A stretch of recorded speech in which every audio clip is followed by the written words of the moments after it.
नमस्कार दर्शक बंधु आमर यही ओडिया टेक चैनल को स्वागत जनाऊँगी। आपण माने सुभद्रा योजना को नहीं अपेक्षा करिसेंती केबे अप्लाई हेबो केबे टंका मिलिबो एवं कौन कौन डॉक्यूमेंट रहिबो सेथिरे एमिति बहुत किछि भावना आपण मानक मन रे सृष्टि हितिला किंतु आदि ताहा कोन हिची समाप्त हो जाइछि एवं फाइनली आजि जना पड़ी जाइछि जे सुभद्रा योजना रे टंका जो मिलिबो केबे मिलिबो ताहा आजि फाइनल होई सारिछि।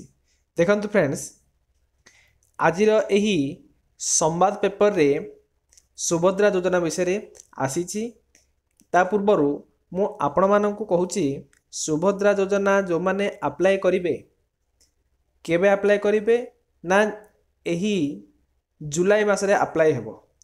केउ मासरे ए जो जुलाई मास ए जुलाई मासरे सुभद्रा योजना अप्लाई हेबो एवं केबे मिलिबो ना प्रधानमंत्रींकर आम जो माननीय प्रधानमंत्री नरेंद्र मोदी अछंती तांकर जो जन्मदिन हबो से जन्मदिन रे सुभद्रा योजना आरंभ हबो। देखंतु आपण माने चाहिले आजिर मध्य संवाद पेपर को देखि परिबे। अच्छा तांकर जन्मदिन केबे नहीं जन्मदिन हबो तांकर सेप्टेम्बर मासरे को मास सेप्टेम्बर मासरे जन्मदिन हो सेप्टेम्बर 17 तारिख दिन तांकर जन्मदिन सॉरी 16 तारिख बोधे सेप्टेम्बर 16 तारिख दिन प्रधानमंत्री जन्मदिन आउ सेही जन्मदिन रे सुभद्रा योजना आरंभ हेबो। ता पूर्वरु मु आपण मानन कहि रखुची देखंतु आपण यदि सुभद्रा योजना रे अप्लाई करबा को चाहुचंती ताहेले सर्वप्रथमे आपण मानन को बारंबार कहूची आधार कार्ड सहित मोबाइल नंबर को लिंक करबा को पड़िबो। कहीं ना बहुत लोकंकर आधार कार्ड को मोबाइल नंबर लिंक हेनी यथाशीघ्र आपण माने आधार सेंटर को जाई मोबाइल नंबर को लिंक करंतु। कहीं ना जितेबाला ओटीपी आसीबो आधार बेस्ड जो आधार कार्ड को अपडेट करेंगे सुभद्रा योजना रे ताहले मोबाइल नंबर गोटे ओटीपी आसीबो। जदि आपणकर आधार कार्ड को मोबाइल नंबर लिंक करना ताहले आपण मानक मोबाइल को ओटीपी आसीबार नाही एवं आपण माने सुभद्रा योजना रे जो 50,000 टंका पाइबा को इच्छा रखितंती ताहा मध्य पाई परिबेनी। सेथिबे प्रथम रे कहूची एबे बहुत समय अछि आउ 2-4 दिन भितरे हमर सुभद्रा योजना अप्लाई हबो एवं से अप्लाई आपण माने कोनोसी असुविधार सम्मुखीन जेपरि न हुअंती सेथिबे मु प्रथम रो आपण मानो कहि दूची हैला।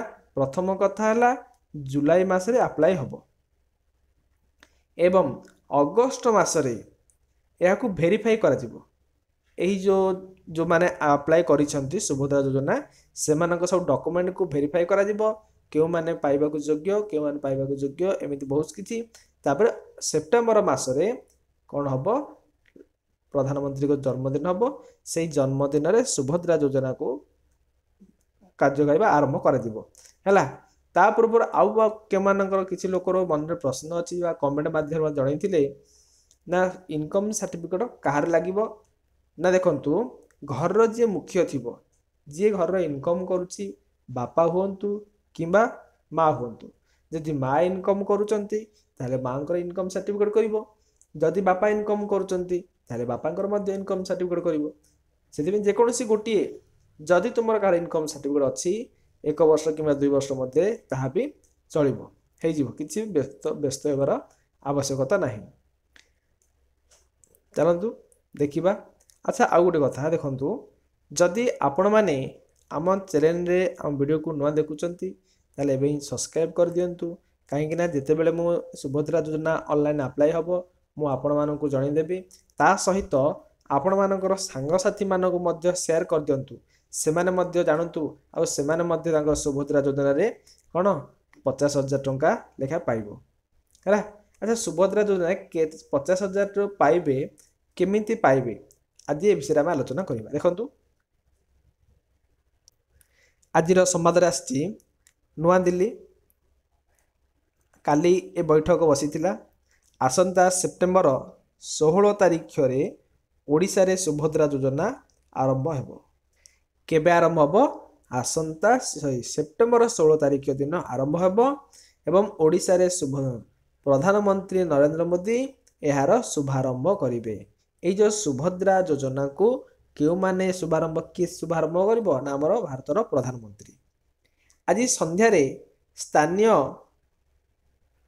ହଜ୍ ଖାସ୍ ଜଗନ୍ନାଥ ମନ୍ଦିରରେ ଶ୍ରୀ ନୀଳାଚଳ ସେବା ସଂଘ ଓ 40ରୁ ଉର୍ଦ୍ଧ୍ୱ ପ୍ରବାସୀ ଓଡ଼ିଆ ସଂଗଠନ ଦ୍ୱାରା ଆୟୋଜିତ ନାଗରିକ ସମ୍ବର୍ଦ୍ଧନା କାର୍ଯ୍ୟକ୍ରମରେ ଯୋଗଦେଇ ମୁଖ୍ୟମନ୍ତ୍ରୀ ଶ୍ରୀଯୁକ୍ତ ମୋହନ ଚରଣ ମାଝୀ ଏହି ଘୋଷଣା ସୁଭଦ୍ରା ଯୋଜନା ବିଷୟରେ ଘୋଷଣା କରିଛନ୍ତି। ମୁଖ୍ୟମନ୍ତ୍ରୀ କହିଲେ ସେପ୍ଟେମ୍ବର 17 ତାରିଖରେ ପ୍ରଧାନମନ୍ତ୍ରୀଙ୍କର ଜନ୍ମଦିନ ଅଛି। ସେହିଦିନ ପ୍ରଧାନମନ୍ତ୍ରୀ ସୁଭଦ୍ରା ଯୋଜନାର ଶୁଭାରମ୍ଭ କରିବେ। 5 ଲକ୍ଷ ମହିଳା ଏହି ସଭାରେ ଉପସ୍ଥିତ ରହିବେ। ଯେତେବେଳେ ନରେନ୍ଦ୍ର ମୋଦି ଆମର କ'ଣ କରିବେ, ସୁଭଦ୍ରା ଯୋଜନାକୁ ଶୁଭାରମ୍ଭ କରିବେ, ସେଥିରେ 5 ଲକ୍ଷ ମହିଳା କ'ଣ କରିବେ, ଉପସ୍ଥିତ ରହିବେ। ସରକାରଙ୍କ ଘୋଷଣା ଅନୁସାରେ ସୁଭଦ୍ରା ଯୋଜନାରେ ପ୍ରତ୍ୟେକ ମହିଳାକୁ କେତେ ଟଙ୍କା ଲେଖାଏଁ ମିଳିବ? 50,000 ଟଙ୍କା ଭାଉଚର ଆକାରରେ ମିଳିବ। ଦେଖନ୍ତୁ ଗୋଟେ ଖାଇଛି ନା ଭାଉଚର ମାଧ୍ୟମରେ ମିଳିବ। ଆଚ୍ଛା ବନ୍ଧୁଗଣ, ଯଦି ଭାଉଚର ମାଧ୍ୟମରେ ମିଳିବ ତାହେଲେ ତୁମେ କ'ଣ କରିବ ନା ସେ ଭାଉଚରକୁ ନେଇ ତୁମେ ବ୍ୟାଙ୍କରେ କ୍ୟାସ୍ରେ କନଭର୍ଟ କରିପାରିବ ହେଲା। ଯଦି ଆପଣମାନେ ଆମ ଚ୍ୟାନେଲକୁ ନୂଆ ଦେଖୁଛନ୍ତି ଚ୍ୟାନେଲକୁ ସବସ୍କ୍ରାଇବ୍ କରିଦିଅନ୍ତୁ ଏବଂ ଅନ୍ୟମାନଙ୍କୁ ମଧ୍ୟ ସେୟାର କରିଦିଅନ୍ତୁ, ଯାହାଫଳରେ କି ସେମାନେ ମଧ୍ୟ ଜାଣିପାରିବେ ଏବଂ ଏହି ଯୋଜନାର ଶୁଭାରମ୍ଭ ଯେଉଁ ଆମର ହେବ ସୁଭଦ୍ରା ଯୋଜନା, ଏହି ସୁଭଦ୍ରା ଯୋଜନାର ସେମାନେ ଲାଭ ଉଠାଇ ପାରିବେ। ଓକେ, ପରବର୍ତ୍ତୀ ଭିଡ଼ିଓ ଦେଖା ହେବ। ନେକ୍ସଟ ରହୁଛି ବନ୍ଧୁଗଣ, ଜୟ ଜଗନ୍ନାଥ।